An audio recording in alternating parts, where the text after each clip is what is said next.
পটুয়াখালীর বাউফলের চাঁদকাঠি গ্রামের ৩ হিন্দু প্রতিবন্ধী ভাইয়ের যে দুঃখ দুর্দশার খবর আমরা নিউজ মিডিয়ার বরাতে দেখতে পাই তা আসলে খুবই দুঃখজনক। এবং সেই ঘটনার মূল কাহিনী হলো যে এই ৩ প্রতিবন্ধী ভাই আসলে তারা কর্মক্ষম এবং জন্মগতভাবে প্রতিবন্ধী। তারা তাদের মাকে আধার করে এতদিন তাদের জীবনের দিনাতিপাত করে আসতেছিল, কিন্তু দুঃখজনকভাবে তাদের মায়ের মৃত্যুর পরবর্তী সময় যেহেতু তাদের আর্থসামাজিক অবস্থাও ভালো না এবং তাদের তেমন কোনো গার্ডিয়ানও নাই যে তাদের দেখাশোনা করবে, তারা তাদের খাবারের জন্য মায়ের সমাধির পাশে বৈশা ছিল, যেটা আমরা মিডিয়ার মাধ্যমে দেখা সবাই ব্যথিত হয়েছি। সবচেয়ে গুরুত্বপূর্ণ ব্যাপার যেটা, এই নিউজটা দেখার পর থেকে আমি যেটা দেখছি যে বাংলাদেশের সকল হিন্দু সংগঠনগুলো এবং তাদের যেসব অঙ্গ সংগঠন আছে সবাই খুব আন্তরিকতার সহিত ব্যাপারটা দেখছে। এর মধ্যে আমি যাদের পোস্ট দেখলাম, আমি লিঙ্ক কমেন্ট বক্সে দিয়ে দিব। সজল কুমার দাদা, তিনি নিজ উদ্যোগে 50,000 টাকা দিয়ে এ পর্যন্ত প্রায় 2.5 লাখ টাকা সামথিং ক্রাউড ফান্ডিং করছে। এখানে গাইবান্ধার পলাশবাড়ির যে হরিদাস বাবু, তিনি নিজে বলছে যে তার মন্দিরে তাদের থাকার ব্যবস্থা আজীবনের জন্য দিব এবং তাদের ভক্তবৃন্দরা তার খাওয়ার যে দায়িত্ব নিবে। এবং সনাতন স্বেচ্ছাসেবী ফাউন্ডেশন সহ আরও অনেক হিন্দু দাতা আগায় আসছে, বিভিন্নভাবে ক্রাউড ফান্ডিং করা হইতেছে। এখানে সবচেয়ে কৃতজ্ঞতার ব্যাপার যেটা, যে সেই এলাকার স্থানীয় জনপ্রতিনিধি শফিকুল ইসলাম মাসুদ, তিনি একজন এমপির যেমন জনগণের প্রতি দায়, সেই দায়বদ্ধতার কাজই করছে। তার 1 মাসের বেতন ভাতা তিনি এই প্রতিবন্ধী ভাইদের দিবে, এটা তিনি বলছে, যা দেখলাম। এর বাইরে অনেকে বলতেছে যে সারা জীবনের দায়িত্ব নিছে, বাট এটার কোনো অথেন্টিক সোর্স আমি পাই নাই। এমনকি আজকে দেখলাম যে তারেক রহমানের প্রতিনিধি দল তার সাথে দেখা করছে, আমরা তাদের প্রতি অবশ্যই কৃতজ্ঞ। কিন্তু এই ব্যাপারটাকে নিয়ে অ্যাক্টিভিস্ট, নাম হলো সঞ্জিত কুমার দে, তিনি বাংলাদেশের হিন্দু সম্প্রদায়ের একজন মানুষ।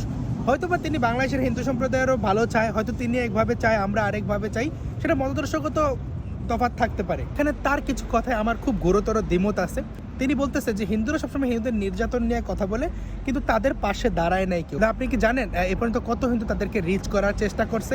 হ্যাঁ, আপনি বলতে পারেন, কারণ বাংলাদেশের হিন্দু সংগঠনগুলোর অনেক ধরনের সীমাবদ্ধতা আছে, তাদের অনেক লোকবল অর্থবল কম নিয়ে কাজ করতে হয়।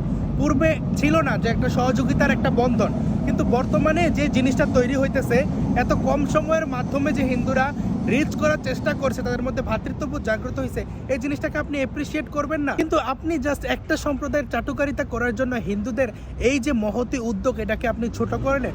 দ্বিতীয়ত কথা, আপনি যে পোস্টগুলো করেন এগুলা বাংলাদেশের যে সকল হিন্দু বিদ্বেষী যারা টিএমডি হ্যাশট্যাগ ক্যাম্পেইন চালায়, যারা হিন্দুর অস্তিত্বকে স্বীকার করে না, তাদের সাথে একদম সেম ন্যারেটিভের পোস্ট। যেমন আপনি নিজে বলতেছেন বাংলাদেশের অধিকাংশ হিন্দু নাকি ভারতের দালাল। ভাই, আপনি দেশপ্রেমিক, আপনি দাবি করেন, ওকে ফাইন, আমার কিছু বলার নাই দাদা, কিন্তু আপনি কিভাবে জানেন যে বাংলাদেশের অধিকাংশ হিন্দু ভারতের দালাল?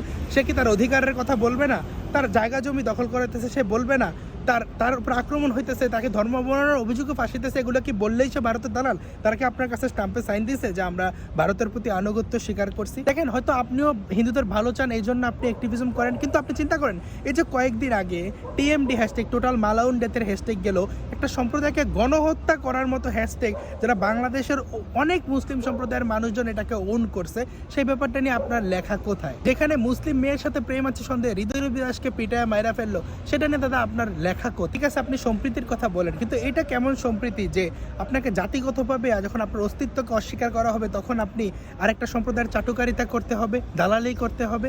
ঠিক আছে, আপনি গাইবান্ধার যে হরিদাসকে নিয়ে আপনি প্রশ্ন তুলছেন, তার ইনকাম নিয়ে প্রশ্ন তুলছেন, ওকে ফাইন, কিন্তু আপনি কেন এটা বলতেছেন না যারা মূর্তি ভাঙার হুমকি দিতেছে, এটা তো হিন্দুদের নিজস্ব মন্দিরের জায়গায়, মন্দিরের প্রাঙ্গণে বানানো হইতেছে, এটা তো রাস্তায় বানানো হইতেছে না। হিন্দুদের নিজস্ব মন্দিরের জায়গায় হিন্দুরা 100 ফিট না 800 ফিটের মন্দির বানাবে, তাদের তো কারো কোনো সমস্যা হওয়ার কথা না। সেটা নিয়ে আপনি কেন কথা বলতেছেন না? আপনি দেখেন দাদা, আপনি কেন বলতেছেন না যে হরিদাসের আর্থিক কেলেঙ্কারি থাকতে পারে, কিন্তু যেটুকু কাজ হয়েছে এর বাকিটুকু কাজ বাংলাদেশের হিন্দু যে সংস্থাগুলো আছে, দরকার হলে আমরা 1 দিন 2 দিন না খাওয়া হইলো সে টাকা দিয়া সে প্রতিমার কাজ আমরা স্থাপন করব। সেটা তো অনৈতিকভাবে কিছু হইতেছেন না দাদা। আপনি সম্প্রীতি দেখান, আপনি গাজা বুঝেন, আপনি গুজরাট বুঝেন, আপনি বাংলাদেশের হিন্দু বুঝেন না। সুতরাং আপনি এবং আপনাদের প্রতি যারা অ্যাক্টিভিজম করে, তাদের প্রতি আমার অনুরোধ রইল, সম্প্রীতি রক্ষার নামে হিন্দুদের উপর হওয়া নির্যাতনগুলাকে বৈধতা দিবেন না, কালো চশমা পরে থাকেন না। দয়া করে সম্প্রীতি রক্ষার স্বার্থে হইল হিন্দু সম্প্রদায়ের যে আত্মচিৎকারগুলা তুলে ধরেন। ধন্যবাদ সবাইকে। ভিডিও ভালো লাগলে লাইক, কমেন্ট, শেয়ার করে পাশে থাকতে পারেন।